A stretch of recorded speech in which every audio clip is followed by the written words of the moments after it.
Welcome back to Breakfast Television. Meredith, Tammie, and Sid here with you. Good morning.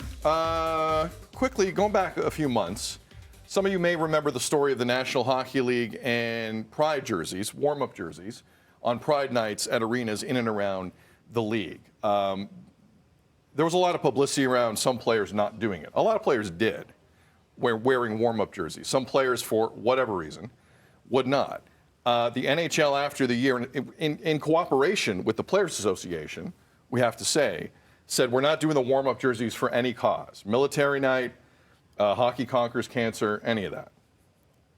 That's the NHL. It is what it is. So recently, somebody went through the rule book and realized that the NHL is also banning Pride tape from pregame warm-ups in games, like just the hockey tape on the sticks. Player uniforms and gear cannot be altered to reflect theme nights, is how it read, including Pride, Hockey Fights Cancer, or Military Appreciation. This is the tape we're talking about. Players can voluntarily participate, according to the league, in themed celebrations off the ice. The Maple Leafs say they are still going to support the 2S LGBTQ plus community. There was a lot of quotes on this from around the National Hockey League yesterday. One of the most important to me was Morgan Riley of the Toronto Maple Leafs, who has been an advocate for a long, long time. I think it's important you hear it. But, you know, I think as players and as people and individuals, we're going to continue to support those people and those causes that we think need it or are worthy and, you know, very deserving of it. So, I mean, whatever statement was made is fine, but, you know, as players, we're going to continue to offer support and, you know, be allies, and, you know, we want to be a part of this community. This one caught some people off guard because there was no formal announcement. It was kind of in the rule book. It was hidden for some obvious PR reasons. It's not hidden anymore. Meredith Shaw. Well, first of all, thank you, Morgan Riley. I mean, that is the response. I was reading about Deputy Commissioner Bill Daley defending, obviously, the league's position, saying we had some issues last year with players feeling uncomfortable in supporting certain causes, and we didn't want our players to be put in that situation going forward. I don't think that kind of discomfort can be upheld in 2023. I don't think, as a league who is purporting to be hockey for everyone, that you can then act in a way that is very exclusionary. And, you know, hockey players and what happens on that ice gets reflected everywhere. So many young kids are watching this.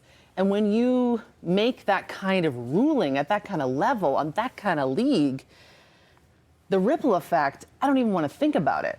And, you know, we've been talking all morning. I'm going to the game tonight. Quite frankly, it makes me uncomfortable. I'm a strong ally of this community. I always have been. I'm like, I don't know, am I wrapping myself in Pride tape tonight? What am I doing? Because as a longtime fan, not that my discomfort matters over someone else's, I guess, but I'm uncomfortable. Jamie? And you talk about discomfort, the league acknowledging the discomfort of a few players when it comes to those theme nights. What about acknowledging the discomfort of a player who feels like they can't come out while they're in the NHL or the OHL or in any hockey league, just because of the fact that this is not widely embraced?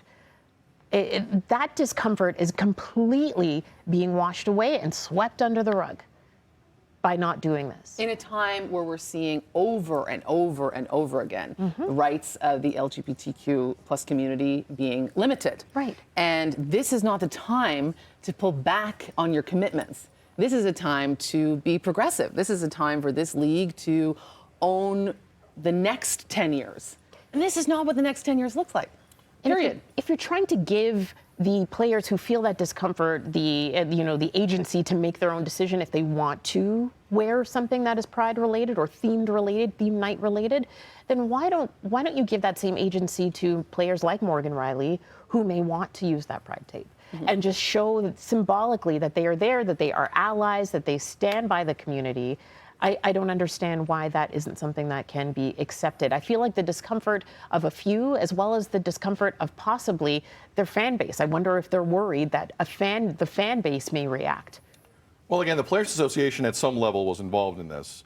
That's not excusing any of this. Look, I mean, But to your point about players still going forward, I call on Morgan and Connor McDavid, who also spoke on this yesterday, and any player around the league who thinks this is a ridiculous decision.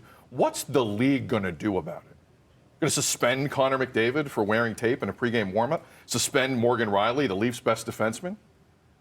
Really? How explain that to Rodgers and Bell and everyone paying billions of dollars for hockey rights, how players are sitting out? I dare the National Hockey League to come down on a player like that. So I hope that any player who still wants to do this, because apparently you were saying that Pride tape is now flying off the shelves after the story online, right? Yeah, apparently the distributor of this Pride tape, Right. they've been inundated by requests for it, and that's amazing. But we're at the point, I'm not surprised that this happened. I'm still angry this happened. I'm not surprised that this happened. Like, I remember the Provorov story earlier this year that got 4 million views online like that, and the feedback was not great. Like, the Mike Babcock story just happened going through players' phones. What do you think he was looking for?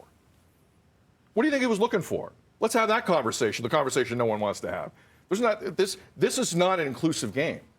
But I'm not stunned, because if I look for any moral high ground or leadership, I go through a lot of other leagues, a lot of advocacy groups, this coffee table, and the NHL's below it. I'm not looking at the NHL for a thing. Not for a thing. So I'm not surprised by this. But kids are. But the history says, don't be surprised. That's the reality of it. And I love hockey, and you love hockey, but this is where it is.